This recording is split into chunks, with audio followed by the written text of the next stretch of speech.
타이머 맞춰놓고. 네, 시작하겠습니다. 어, 로마서 11장 25절부터 27절까지입니다. 오늘은 단락이 짧습니다. 제목은 이 비밀을 너희가 모르기를 내가 원치 아니하노니 라는 제목으로 교통을 하겠습니다. 본문을 읽겠습니다. 형제들아, 너희가 스스로 지혜 있다 하면서 이 비밀을 너희가 모르기를 내가 원하지 아니하노라. 이 비밀은 이방인의 수가 이방인의 그 충만한 수가 들어오기까지 이스라엘의 덜어는 우둔하게 된 것이라. 그리하여 온 이스라엘이 구원을 받으리라. 기록된 바 구원자가 시온에서 오사 야곱에게서 경건하지 않은 것을 돌이키시겠고 내가 그들의 죄를 없이 할 때에 그들에게 이루어질 내 언약이 이것이라 함과 같으니라. 25절 이 비밀을 너희가 모르기를 내가 원하지 아니하니 이 비밀은 이방인의 충만한 수가 들어오기까지 이스라엘의 더러는 무둔하게 된 것이라 이렇게 얘기했습니다. 다른 성경에는 비밀을 신비라고 이렇게 번역하는 데도 있는데 바울은 이런 신비에 대해서 자주 이야기하지 않습니다. 바울이 기록한 다른 성경들, 에베소서나 골로새서 이런 데서 사용된 다른 규절들을 보면은 그 단어는 뭐 아는 사람만 알고 뭐 모르는 사람에게는 숨겨졌다 이런 뜻이 아니고 이미 하나님께서 계시하셨고 다 모든 사람에게 열려진 바 되었지만은 아직 밝혀지지 않은 진실, 이전부터 열려져 있었지만은 감춰졌던 하나님의 계획의 일부라는 사실을 말하기 위해서 비밀이라는 얘기를 합니다. 하나님께서 비를 내리실 때 악한 사람, 선한 사람 가리고 내리겠습니까? 빛을 비출 때 그런 거하고 상관없이 모두에게 골고루 다 이렇게 비추듯이 하나님의 그 약속들도 모든 사람에게 다 공개된 것이거든요. 그러나 이제 성경에서 얘기했듯이 어떤 사람들, 마음이 가난하고 정말 갈급한 이런 사람들에게 열려졌다는 것이거든요. 그러니까 이게 뭐, 다 감춰진 게 아니라, 이미 열려졌기 때문에, 공개된 비밀이다, 열려져 있는 비밀이다, 이런 얘기겠죠. 여기, 그래서 이제 이것을 얘기하는 그 다른 성경 구절도 보면은, 그런 뜻에서 얘기를 합니다. 형제들아, 내가 너희에게 나아가 하나님의 증거를 전할 때 말과 지혜의 아름다움으로 하지 않았다. 오직 비밀한 가운데 있는 하나님의 지혜를 말하는 것으로서 곧 감춰졌던 것인데 하나님의 영광을 위해서 만세전에 이미 정하신 것이다. 그러니까 만세전서부터 하나님은 모든 사람에게 다 이렇게 열어놨지만은 아까 말씀드렸듯이 마음이 가난한 사람, 갈급한 사람에게 우선 열렸다는 것이거든요. 그러니까 이제 그런 게 없어도 되는 이런 자고한 사람이나 심령이 가난하지 않은 사람들 여기 써 있듯이 이 지혜는 이 세대의 관원이 한 사람도 알지 못했다 이렇게 얘기하잖아요. 만일 알았더라면 영광의 주를 십자가에 못 박지 아니하였을 것이다 이렇게 얘기를 한단 말이에요. 또 다른 성경에 보면은 그 비밀을 또 다르게 얘기하거든요. 곧 계시로 내게 비밀을 알게 하신 것은 내가 먼저 간단히 너희에게 먼저 얘기하고 기록한과 마찬가지다. 영원전서부터 만물을 창조하신 하나님 속에 감춰진 비밀이 그 비밀의 그 경륜이 어떠한 것을 드러내게 하려 합니다. 이렇게 얘기했거든요. 그러니까 아예 다 뭐 영원히 감춰진 비밀이 아니라 늘 계시하시고 약속해 오시고 빛으로 비춰주시고 이렇게 해왔던 것이라는 것이죠.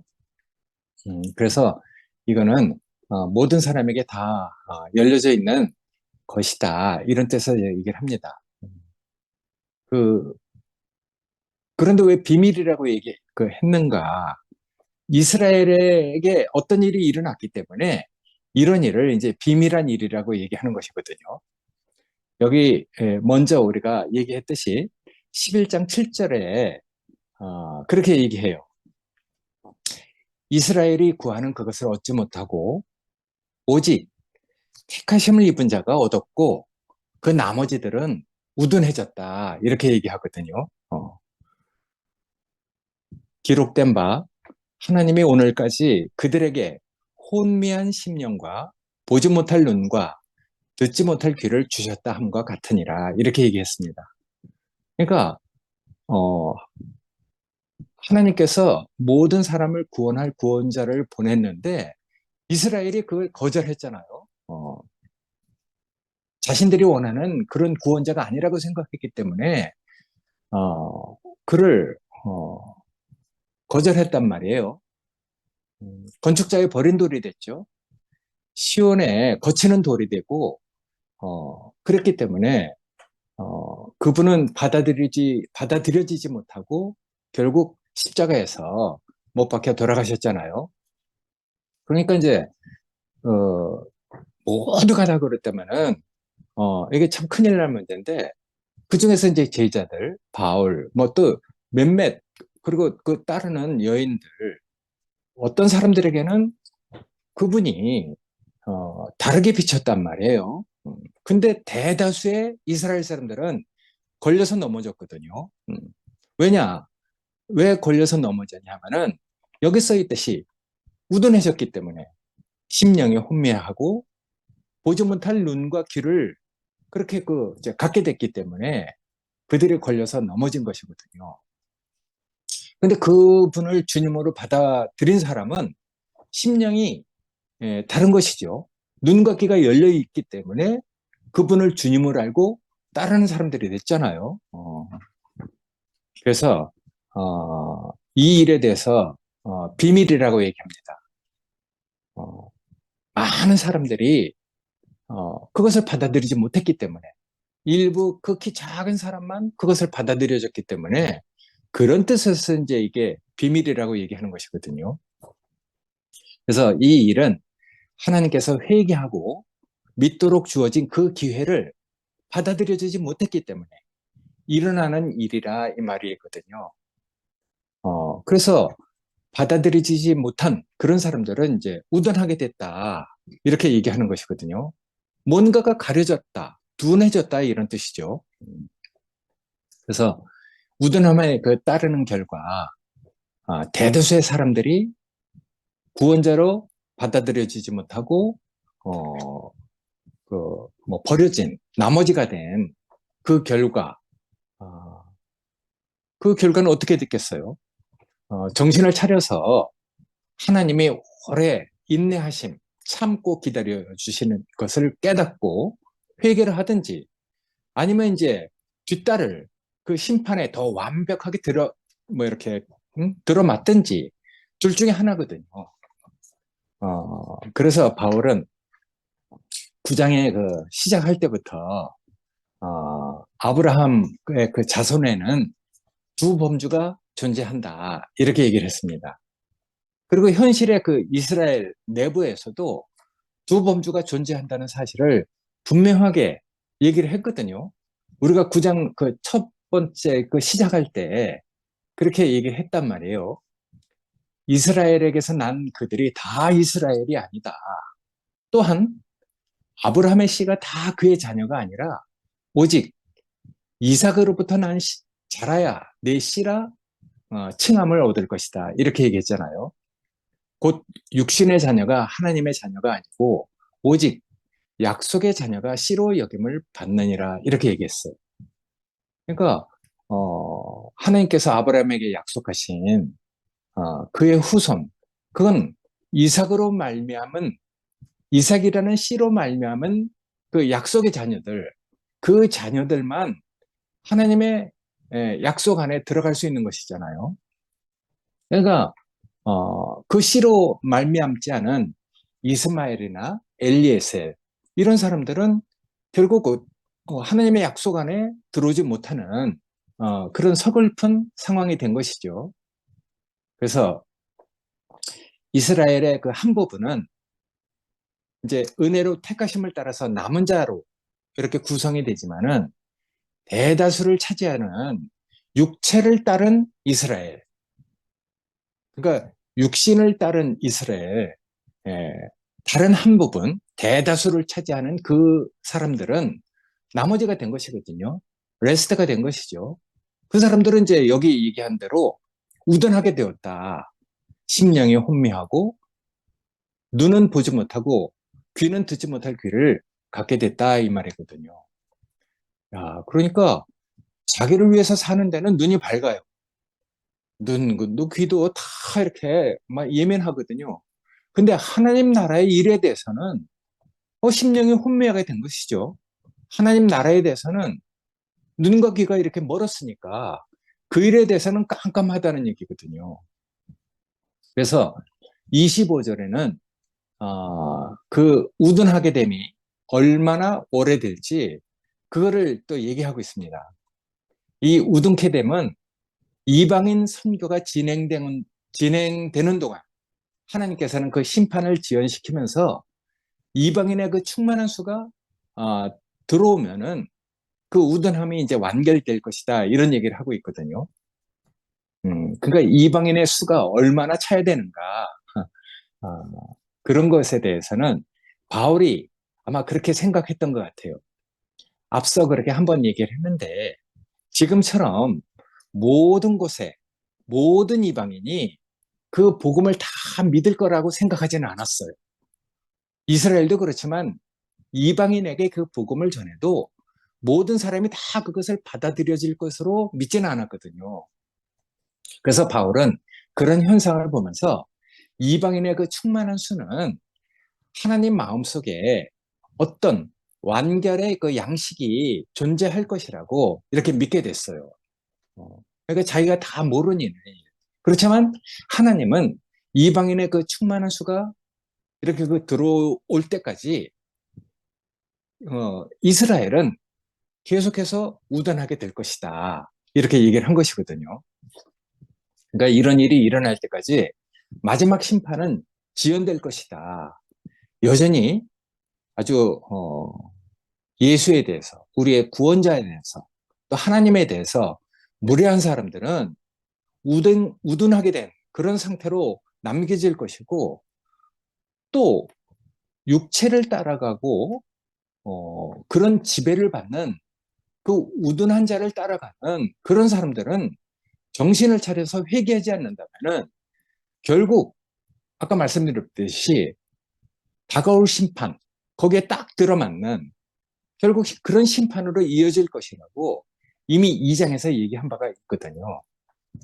2장 1절에 우리가 다시 돌이켜서 한번 보면은 여기 글에 써 있듯이 그렇게 얘기를 하잖아요. 남을 판단하는 것으로 내가 너를 정죄한다. 그러니까 자기 말에 자기가 걸리는 것이죠. 그러니까 하나님의 그 구원자를 받아들여지지 못하면은 성경을 알고 있는 것만큼 자기가 완벽하게 말하고 있는 것만큼 그 말에 자기가 스스로 걸리는 것이죠. 사람이 그런 사람이 아니니까 스스로 가식이 되고 위선이 되고 스스로 모순된 말을 하게 된단 말이에요. 남을 판단하는 것으로 내가 너를 정죄함이니. 근데 그 말이 자기 말인 사람은 진리가 자기 말인 사람은 남을 판단할 이유가 없잖아요. 또 자기 말에 자기가 걸릴 필요가 없어요. 그러니까 사람이 그 말씀이 육신이 된다는 것, 그 말을 자기 말로 한다는 게 정말 중요한 것이잖아요. 근데 자기 말로 하지 않은 것은 다 그 말에 올무가 되고 그 말에 이제 함정이 그 말의 함정에 빠져서 자기가 걸려서 이제 넘어지게 되죠. 남을 판단하는 것으로 내가 너를 정죄함이니 판단하는 내가 같은 일을 행한다. 이렇게 얘기했잖아요. 우리가 이런 현상을 우리가 많이 느꼈죠. 남을 판단하고도 같은 일을 행하는 사람아, 내가 하나님의 심판을 피할 줄로 생각하느냐. 우리도 아는데 하나님께서 모르시겠어요. 자기 말로 자기가 스스로 모순된 것을 스스로 증거하고 자기 말로 자기가 올무에 빠져서 스스로 그런 어둠에 빠져가는 그런 현상을 우리가 지금 목도하고 있잖아요. 그러니까 내가 하나님의 인자하심이 너를 인도하여 회개하게 하심을 알지 못하냐. 그의 인자하심과 용납하심과 길이 참으심의 그 풍성함을 멸시를 하느냐. 이렇게 얘기하잖아요. 그러니까 그들은 사실은 일부러 그렇게 하는 것 같지 않아요. 우둔해졌기 때문에 자기네들은 그냥 진실로 하는데 그것을 하나님을 대적하는 일인지 모르고 있단 말이에요. 그 진실하면 진실할수록 더욱더 하나님께 거역하는 이런 사람이 되는 것이죠. 모르고 그러니까.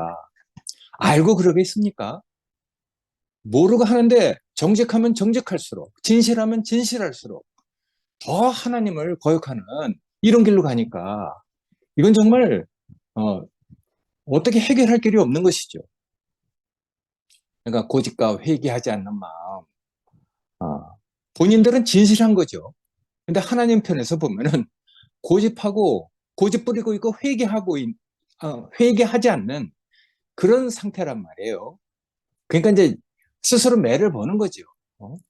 진노의 날, 곧 하나님의 의로우신 심판이 나타나는 그날, 진노를 내게 쌓는도다. 요새 속된 말로는 매를 벌고 있는 것이잖아요. 그래서 하나님께서는 그 각 사람에게 행한 대로 보응을 하시도다. 이렇게 얘기하거든요. 하나님이 보응을 하지 않아도 스스로 매를 벌고 있으니까, 스스로 진노를 쌓아갖고 있으니까, 그 뭐가 복이 되겠습니까?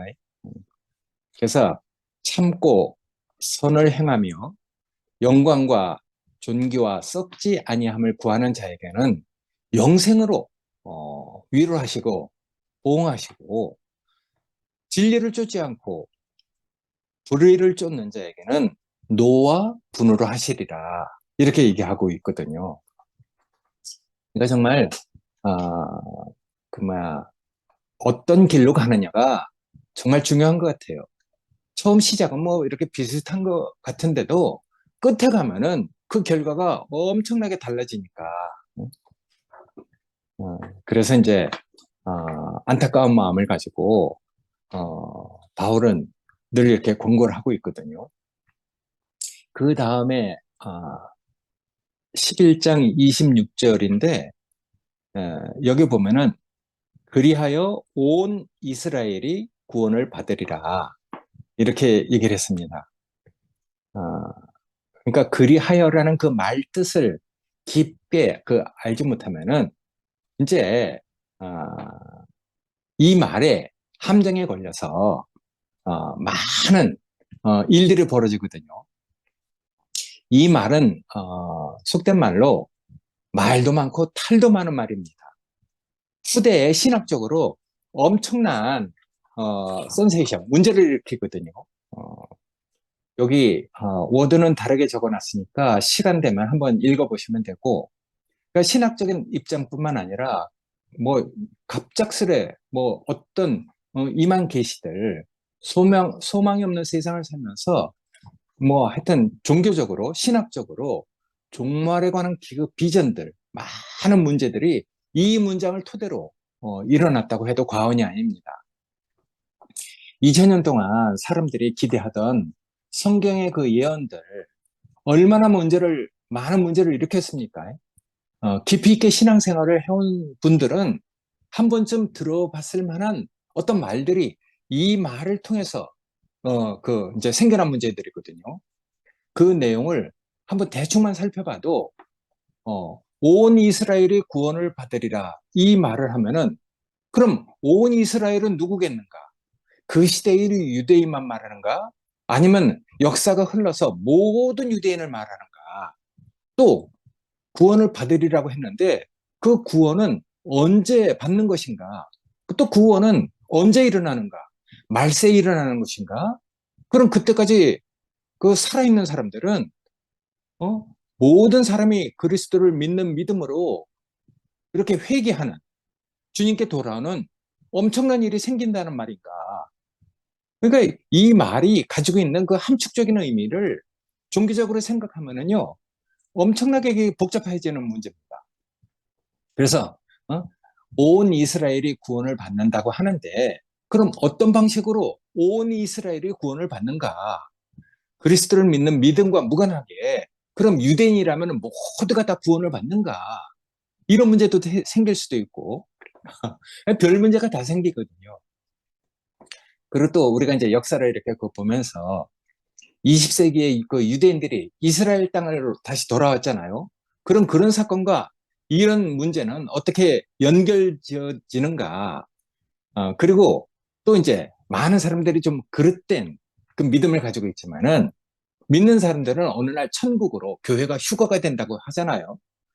어, 우리도 다미성교회나 뭐 이런 사람들은 이런 글귀를 잘못 알고 있었기 때문에 예전에 그 몇 년도인지 잘 모르겠지만은 10월 26일 날 다 하늘로 이제 올라간다고 그래서 방송국에서도 그것을 뭐 중계할 준비도 하고 막 엄청난 문제를 일으켰잖아요. 그러니까 교회가 천국으로 휴거돼 갖고 이 세상에 새하늘과 새 땅이 온다고 하는데 그거는 또 어떻게 이 땅에 임하는가? 하여튼 별 문제가 다 생깁니다. 그러니까 이 다섯 가지 문장, 이 반절의 의미로 제시되어 규모가 바로 이 정도예요. 그러니까 불확실한 가정의 내용들, 2000년 동안 기독교에 제시되어 왔던 그 수많은 그 숙제들, 그게 다 이런 문제, 이런 그 말로 시작된 것이거든요. 그리고 또 이제 그게 그 다섯 기절로 된 그 문장인데 그 뒤에 연결된 그 문장, 구원자가 시온에서 오사 야곱에게서 그 야곱하고 이스라엘은 동의어니까 이스라엘에게서 경건치 않은 것을 돌이키시겠고 내가 저희 죄를 없이 할 때 저에게 이루어질 내 언약이 이것이다. 그럼 온 이스라엘이 구원을 받고 이스라엘을 이제 경건치 않은 것에서 돌이키고 내가 그들의 죄를 없이 할 때 저에게 이루어질 내 약속이 바로 이것이다. 이렇게 얘기를 했는데 이건 신학적으로 이렇게 그 생각해 볼 때 정말 복잡한 문제거든요. 그러니까 앞 다섯 단어와 그 뒤에 연결된 문장 그런 걸 기초로 논의된 신학적인 그 조합은 가히 상상을 그 우리가 할 수 없는 정도로 방대한 무한할 정도거든요. 우리는 신학을 하지 않았기 때문에 그런 걸 잘 모르지만은 하여튼 신학하는 사람들은 이게 정말 복잡한 문제인 것 같아요. 그러니까 우리는 그런 방대한 신학적 논의를 할 수 있는 지식과 그런 바탕이 사실 없잖아요. 또 우리가 성경 연구를 하려고 이런 모임을 하는 것도 아니니까. 그리고 이제 바울을 보면은 바울은 아주 평범한 사실을 얘기하고 있습니다. 그리고 바울은 현재까지 전체로 추론할 수 있는 어떤 내용을 넘어서서 얘기한 적이 없어요. 바울은 그러니까 아주 명확한 사람이고 자기가 이야기한 그 추론을 넘어서서 이상하게 휘황하게 뭐 신비스럽게 이런 그 하나님의 그 경륜을 얘기한 적이 없거든요. 현실적이고 사실적이고 아주 단순하고 그러니까 바울을 알지 못하면은 이런 바울이 한 얘기를 갖다가 신학적으로 가정을 더해서 그 풀어보려고 하면은 이게 엄청난 난제거든요. 그래서 바울은 어렵고 이해하지 못할 이야기를 해왔던 게 아닙니다. 바울은 바로 자신이 직면해왔던 문제, 즉 믿지 않는 유대인과 오래된 하나님의 언약들에 대한 그 신실하심을 바울은 구약 성경을 잘 알고 있는 사람이잖아요. 그러니까 하나님의 그 신실한 약속을 현재 있는 그 문제와 결합시켜서 자신이 구원받은 그 실제를 얘기하고 있거든요. 그러니까 하나님의 그 구원 안에서 실제를 가진 사람과 실제를 가지 못한 이런 가정 안에서 출발하는 이런 사람들은 차원이 다른 것이죠. 그러니까 실제가 있느냐, 없느냐. 야, 그게 정말 이렇게 많은 문제를 일으킨단 말이에요. 그러니까 실제를 가지고 있으면은 바울처럼 그게 권위가 되잖아요. 생명의 권위죠. 하나님에게 자기가 구원받은 어떤 실제를 가지고 있으면은 남이 알아주든 안 알아주든 자기는 그 안에서 자기가 영생을 누리고 하나님의 구원을 자기가 가지고 있기 때문에 높아질 이유도 낮아질 이유도 아무런 이유도 없는 것입니다. 그 자체가 그 생명 자체가 영생을 누리는 그 만족한 그 자체가 권위거든요. 어, 누가 나를 높이겠느냐? 누가 나를 음부에 내려가게 하겠느냐?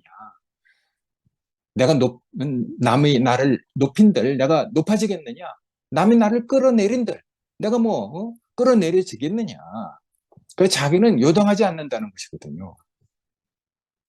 그러니까 사람들의 그 인정에 대해서 알아주고 못 알아주고 그런 거에 대해서는 관심을 갖고 있지 않습니다. 그러니까 어떤 사람을 보면은 이런 것이 없기 때문에 꼭 어떤 일을 하고 나서 꼭 자기 의의를 나타내는 사람이 있잖아요. 그러니까 그런 거하고는 완전히 차원이 다른 그런 그 인격이 되는 것이죠.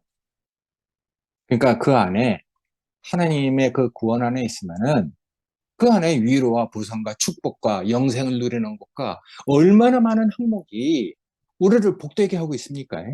모든 것이 다 있는 것이죠.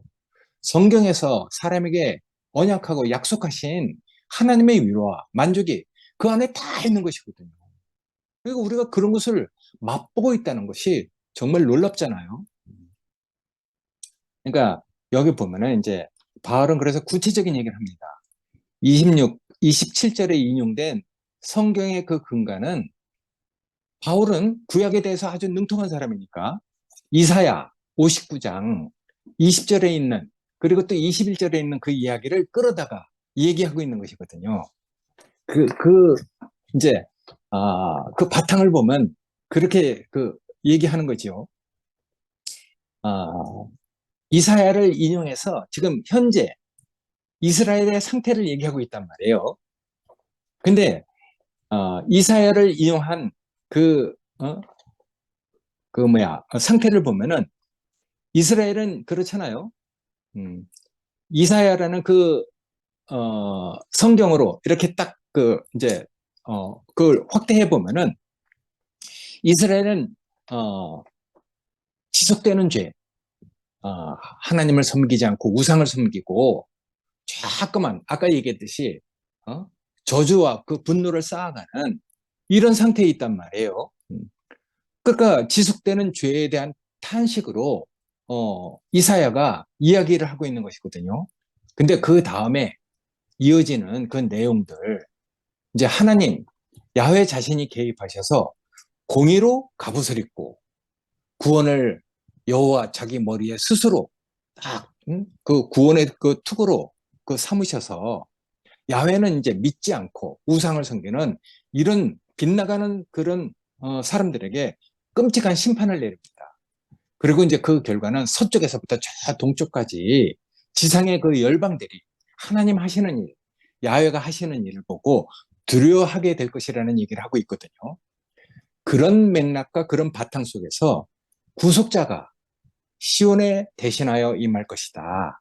야곱의 그 자손들 가운데서 죄가를 떠나는 자에게 구원자가 임할 것이다 하는 이사야서의 그 내용을 갖다가 그 야훼에 대한 그 내용을 바울은 예수로 싹 끌어들어와서 예수가 그런 사람이라는 것을 싹 얘기하고 있는 것이거든요. 그러니까 바울은 정말 구약에 대해서 아주 능통한 사람이니까. 그래서 구약에서 성경에서 분명히 야훼에 대해서 얘기하던 그 내용이 여기 지금 로마서 그 본문에 의해서는 예수를 가리키는 본문으로 싹 이용하고 있거든요. 그리고 또 미래에 일어날 많은 측면들도 이미 복음을 통해서 발생한 일의 그 중요성을 부각시키기 위해서 얘기를 하고 있어요.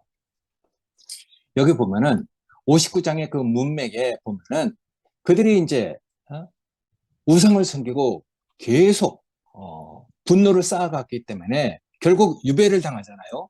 저 바벨론으로. 아니면 아수르로 끌려간단 말이에요. 왜 유배를 갔습니까?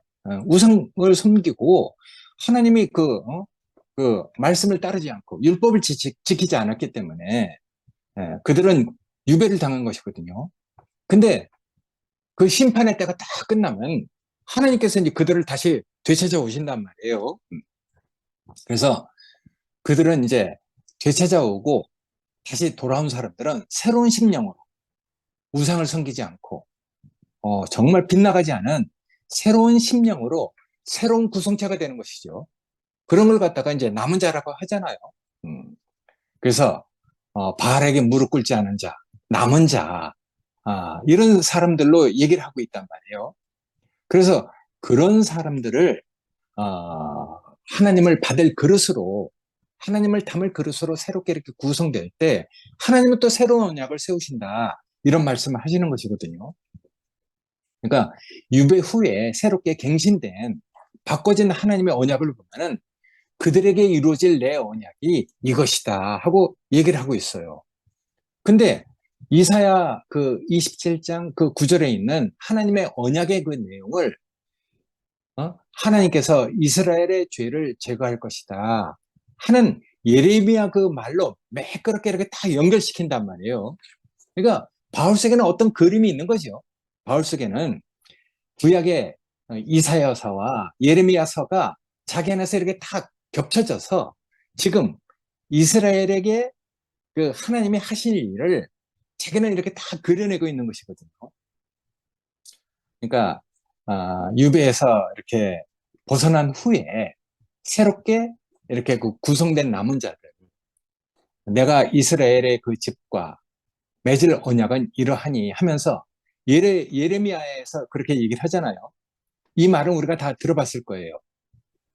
곧 내가 나의 법을 그들 속에 두고 그들 마음에 기록하여 나는 그들의 하나님이 되고 그들은 내 백성이 될 것이다. 그리고 그들은 다시는 이웃과 형제를 가리켜 이르기를 너는 여호와를 알라 하지 않을 것은 어린아이로부터 어른에 이르기까지 다 나를 알기 때문이다. 그래서 이제 그들의 악행은 다 없어지고 다시는 그 죄를 기억하지 아니할 것이다. 이게 여호와의 말씀이다. 이렇게 얘기를 했잖아요. 그러니까 유배에서 돌아온 새로운 심령을 가진 남은 자들은 죄가 없어지고 그들은 누구나 다 하나님을 알기 때문에 하나님을 알려고 하지 않는다는 말을 예레미야에서 얘기를 하고 있단 말이에요. 그러니까 남은 자들, 유배자들, 유배에서 돌아온 이런 바알에게 무릎 꿇지 않은 7천, 그리고 또 하나님께서 약속하신 새로운 구성원들은 다 하나님을 알고 그들은 죄가 없어질 것이고 그들은 이제 하나님을 다 알고 섬기는 이런 사람들이 될 것이라는 얘기를 하고 있는 것이거든요. 바울은 구약의 이사야 그리고 또 예레미야에 있는 그 말을 끌어다가 지금 로마서에 있는 그 형편하고 이렇게 결합시켜서 얘기를 하고 있는 것이죠. 그래서 바울은 아까 그 얘기 우리가 신학적으로 바울이 한 그 이후에 2000년 동안 생겼던 그 많은 문제들, 이런 문제를 이야기하려고 그런 얘기를 한 게 아니거든요. 그러니까 우리가 하나님의 구원을 볼 때 하나님의 구원은 반드시 그것을 성취하시고 그것을 계시하시고 그것을 선언한 곳에서 발견해야 되는 것이거든요. 엉뚱한 곳에서 하나님의 말씀을 발견하려고 하면 안 되는 것이죠. 그러니까 우리가 이런 것을 보면은 아까 얘기했듯이 정말 하나님이 하시는 일이 정말 우리가 생각했던 세상의 관원들, 지혜로운 자들, 이런 사람들에게 감춰지고 아까 성경에서 얘기했듯이 바알에게 무릎 꿇지 않은 자, 변변치 않은 그 유전자들, 나머지들, 이런 사람들에게 하나님의 계시가 열렸다는 게 참 놀랍잖아요. 그들은 이제 정말 온전하게 하나님을 섬기고 누구나 다 하나님을 알기 때문에 하나님을 알라고 하지 않는데요. 그런 사람들로 하나님은 새로운 구성체를 만들어 왔다는 것을 바울은 얘기하고 있는 것이거든요. 예전에 이스라엘 역사 안에서도 그랬고 지금도 이스라엘이 저렇게 타락하고 있지만은 하나님의 일은 이렇게 진행되어 왔다는 것을 얘기하고 있어요. 그래서 바울은 그렇게 얘기하잖아요. 여기 내가 그들의 죄를 없이 할 때마다, 우리 개역 개정은 단순히 할 때로 번역했거든요. 여기 보면은 그 영어 성경을 보면 약간 다르죠. I take away, I take away 어? their sins 이렇게 얘기했는데 원장님 when I 전화가 어, 다른 말이 들리네. When I take away their sins 이렇게 얘기했는데 그러니까 우리 개역 개정은 그냥 할 대로 이렇게 번역을 했어요. 그러니까 할 대로 번역한 것과 내가 그들의 죄를 없이 할 때 하고는 어감이 다르거든요. 내가 그들을 없이 할 때는 하나님, 그분 자신이 하시는 그분 자신에게 초점이 가 있지만은 할 때는 하나님의 일, 그 시각, 그 시간, 그때 여기에 초점을 갖게 만들거든요. 그러니까 뉘앙스가 다른 것이죠. 맛이 달라요. 죄를 없이 할 때는 그분 자신에게 우리가 주목을 하게 되지만은 할 때는 이 번역이 약간 그 뉘앙스를 다르게 번역을 하거든요. 여기 또 많은 문제가 됐던 온 이스라엘, 그거는 오래전부터 아브라함에게 약속했던 자기 백성을 구원해 오셨던 방식이에요. 야, 그러니까 우리가 어, 하나님이 우리를 구원해 주신 어, 그 하나님이 구원해 주신 사람들이 하나님이 이래 오셨던 구원의 방식이라는 것이거든요. 그러니까 참 이 말은 뭔가 구원 받아본 사람, 그 실제를 가지고 있는 사람은 그냥 말을 알아듣는단 말이에요. 음. 그러니까 우리가 개인적으로 우리 인생 안에 신명기 이사야가 다 있잖아요.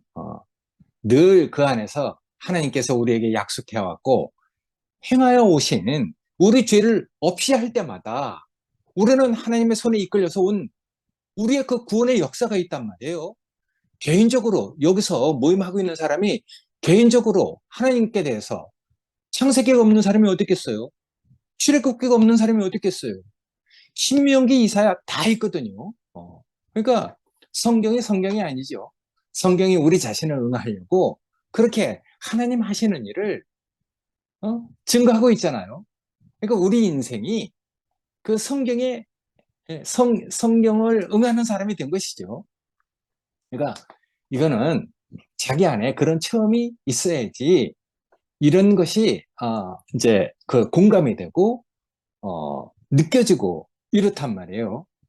그러니까 우리는 그들의 죄를 없이 할 때마다 그런 우리의 그 경험이 있고 그 안에서 하나님이 우리에게 행하여 오신 죄를 없이 할 때마다 우리가 이끌려온 우리의 구원이 있잖아요. 구원에서 구원으로 우리를 이끌어 주신 그분의 손길이 우리에게 있으니까 개인적으로 그렇지만은 또 단체적으로는 우리는 온 이스라엘 안에서 남은 자로 우리 투표임이 현재 있단 말이에요. 그러니까 이거는 참 뭐라고 이렇게 설명할 수는 없지만은 결과가 이렇게 됐어요. 한편은 우둔하게 되고 육체를 따르고 그렇지만은 한편은 이상하게 남은 자가 됐잖아요. 레멘트, 저 뭐야, 저기하고 다른 것이죠. 레스트하고 다른 것이죠. 그러니까 우리가 이렇게 남은 자가 됐다는 것. 어쨌든 그것이 하나님이 우리를 구원하신 우리를 통해서 구원하신 구원을 성취하신 방식이 되는 것이거든요. 그러니까 우리 자신이 하나님의 구원의 그 방식이 된 것이죠. 그러니까 하나님은 이 일을 따로 하는 게 아니라 우리 자신을 구원한 그것이 하나님이 구원하신 구원의 그 방식이 된다는 것이거든요. 이거 뭐 말로 어떻게 더 뭐 깊게 설명할 수 없지만은 어쨌든 우리는 이렇게 하나님이 구원하신 그 구원의 방식이 돼서 지금 남은 자가 돼서 육체를 따르는 사람하고 전혀 다른 길을 가고 있단 말이에요. 그리하여 온 이스라엘이 구원을 받으리라.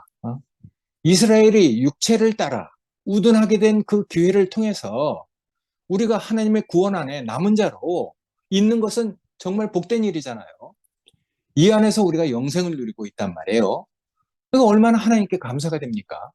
그러니까 바울이 얘기한 그런 모든 내용들 어떤 추론을 벗어나서 휴양한 얘기를 하는 게 아니고 바울은 그 당시 현실적인 문제, 그리고 또 역사 안에서 하나님께서 신실하게 일해왔던 것을 가지고 어, 구약에 있는 이사야, 신명기, 예레미야를 자기 안에서 이렇게 다 겹쳐서 지금 그 남은 자에 대한 하나님의 그 구원의 방식을 얘기하고 있는 것이거든요.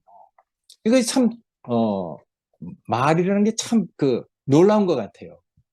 우리는 이상하게 하나님이 우리에게 주신 그 생명이 있기 때문에 그 생명 안에서, 우리 이 말을 다 알아듣는단 말이에요. 그러니까 생명은 그 안에 영적인 기능이 있잖아요. 영적인 기능이라는 것은 뭐냐면은, 직감이래요. 그리고 또 양심이랍니다. 그리고 또 그것이 교통이라고 하거든요. 교통이라는 것은 뭐냐면은 하나님께 제사를 드리는 방식의 교통이랍니다. 그러니까 우리가 지금 다 빛 가운데서 하나님의 우리를 구원하신 구원의 방식 안에서 우리가 교통을 하고 있으니까 이게 정말 우리에게 주신 생명 안에 있는 영적인 기능이죠. 그러니까 우리는 그런 기능을 가지고 있어요. 사람들이 아무리 합리적으로 얘기해도 우리 속에 있는 그 양심의 판단은 전혀 다를 수도 있잖아요. 그러니까 그게 하나님이 우리에게 주신 생명 안에 있는 영적인 기능이에요. 우리는 그런 직감을 가지고 있단 말이에요. 그러니까 이건 직감이니까, 생명이 가지고 있는 직감이니까, 그 인격이 그런 사람일 때 가지고 있는 직감이니까, 이건 어떻게 말로 설명할 수가 없어요. 염화 시중의 미수처럼, 왜 뭐야, 그분이 왜 웃는지, 이 시중은 다 알고 있단 말이에요. 그러니까 이심전심인 것이죠. 그러니까 같은 생명, 뭔가 필과 뭔가 그 감각이, 직감이 통하지 않으면 알아들을 수 없는 말이니까 이건 구원의 실제를 가지고 있어야지 우리가 이렇게 공감이 되는 말이라고 생각되거든요. 근데 아멘. 이상하게 이런 말을 해도 우리가 다 공감이 되고 알아들으니까 이거 참 신기한 일이잖아요. 예. 근데 다른 쪽에서 막 이렇게 육체를 따르는 사람들에게 이런 얘기를 하면요. 나를 구원한 아브라함도 이 말을 못 알아들어요. 참 예. 신기하죠? 목사님 집에 이렇게 간호하고 이제 돌아갈 때 우리 집에 올라와서 얘기를 하는데 이런 교통을 하면요. 내가 이렇게 마음 놓고 이렇게 얘기하듯이 이렇게 얘기하는데 우리 여기 있는 사람들은 다 알아듣는단 말이에요. 근데 그 사람은 못 알아들어. 참 신기하죠? 그래서 그걸 보면서 아이고 이게 우둔하게 된 것이 이런 것이구나. 눈이 있어도 귀가 있어도 그거 듣지 못하는 것이 바로 이런 상태를 얘기하는 것이구나 하고 저는 정말 제 속으로 놀라고 있거든요. 우리가 하여튼 이런 데에서 남은 자가 돼서 하나님이 약속한 그런 약속을 따라서 우리가 구원을 얻었다는 것. 지금 이 현실이 바울이 그때 2000년 전에 이렇게 경험했던 그런 현실과 겹쳐지는 부분이 참 많은데 어쨌든 우리가 이렇게 성경 속에 있는 어떤 일들을 우리 자신의 어떤 상태를 가지고 우리 자신의 구원의 상태를 가지고 이렇게 교통할 수 있다는 것 그게 정말 너무 놀라운 일 같습니다. 우리가 이렇게 모여서 복잡하고 두서가 없는 말이라도 형제들이 다 알아들으니까 제가 참 말하기가 참 편하고 내가 두서없는 말을 해도 형제들이 다 알아들어서 제가 하여튼 너무 감사하다는 생각을 갖고 있습니다. 고맙습니다. 아멘. 예. 아멘.